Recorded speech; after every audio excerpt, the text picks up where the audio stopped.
gases and variable gases.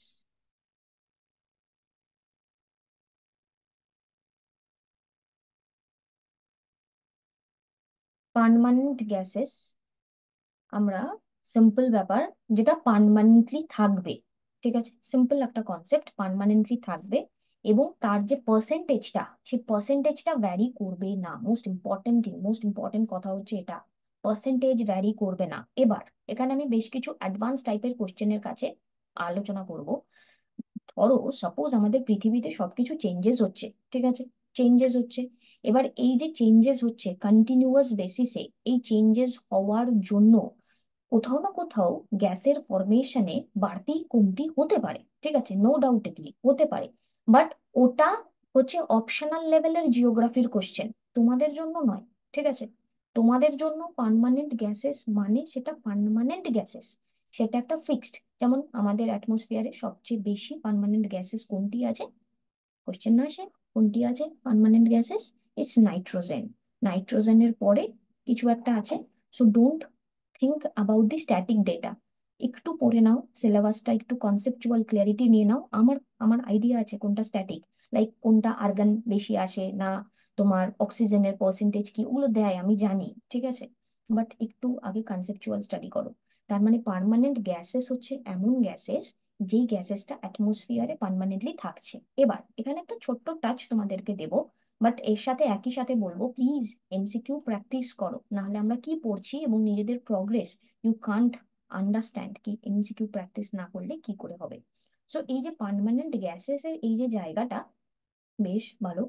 Permanent গ্যাসেসে আমরা carbon ডাই অক্সাইডকে যদি আমরা দেখি, তো রিসেন্টলি কার্বন ডাই অক্সাইডকে, এটা আবার এনভায়রনমেন্ট রিলেটেড কোশ্চেন, ঠিক আছে, ভেরি গুড, এটা এনভায়রনমেন্ট রিলেটেড কোশ্চেন। সেখানে কি হচ্ছে, পার্মানেন্ট গ্যাসের মধ্যে বর্তমানে, এটা একটা প্রশ্ন, বর্তমানে, ঠিক আছে, বর্তমানে এখানে আমরা দেখছি যে কার্বন ডাই অক্সাইড পার্মানেন্ট গ্যাসের পার্ট হিসেবে চলে এসেছে বর্তমানে। যদি কোশ্চেনে প্রেজেন্ট কন্ডিশন দেয় তাহলে কিন্তু কার্বন ডাই অক্সাইডকে পার্মানেন্ট গ্যাসেস হিসেবে আমরা দেখব। But but carbon die oxide mainly এটা কিন্তু ভ্যারিয়েবল গ্যাসের পার্ট। কার্বন ডাই অক্সাইড আমার ভ্যারিয়েবল গ্যাসের পার্ট। বাট প্রেজেন্টলি, কথার মানে বুঝবে কিন্তু, প্রেজেন্টলি কোশ্চেনে ওরকম দিয়েই দেবে, প্রেজেন্টলি নিচের কোনটি পার্মানেন্ট গ্যাসের মধ্যে এসেছে বা অন্তর্ভুক্ত হয়েছে, সেটা আমার ইভিএস রিলেটেড কোশ্চেন হবে। বাট ভ্যারিয়েবল গ্যাসেস কি, ভ্যারিয়েবল গ্যাসের মধ্যে carbon die oxide. And tell me আর কি কি কোশ্চেন আমরা পাই,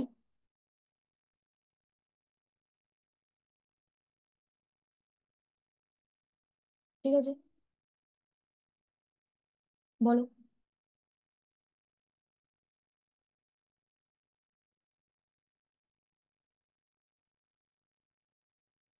গ্রিন হাউস গ্যাসেস, আচ্ছা, গ্রিন হাউস গ্যাসেস, এখানে গ্রিন হাউস গ্যাসের মধ্যেও তো আবার আমার ডিভিশন আছে। তো আমি জাস্ট স্পেসিফিক গ্যাসগুলোর নাম জানতে চাইছি। সবার আগে আমার ওয়াটার ভেপার, ঠিক আছে, water vapour, carbon die oxide হয়ে গেল আমার, কার্বন মনোক্সাইড, ঠিক আছে, ওজোন,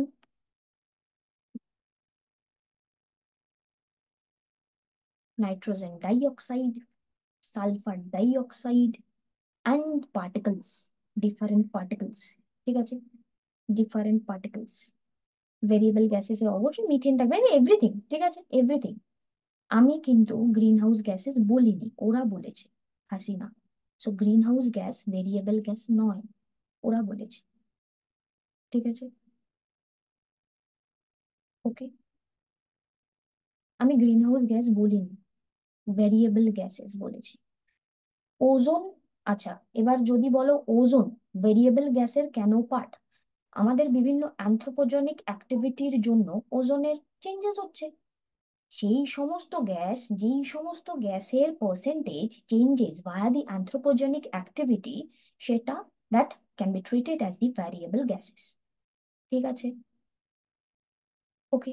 একটা আরেকটার সাথে এরকম ভাবে জুড়িয়ে দেওয়াটা বুদ্ধিমানের মতন কাজ নয়, হ্যাঁ, because you are not reading the literature here, এটা geography based on the science. So এখানে জুড়ে দেবে না একটার সাথে আরেকটা। তো গ্রিন হাউস গ্যাস আলাদা পড়েছিলাম, they are not variable gases, okay, is it clear?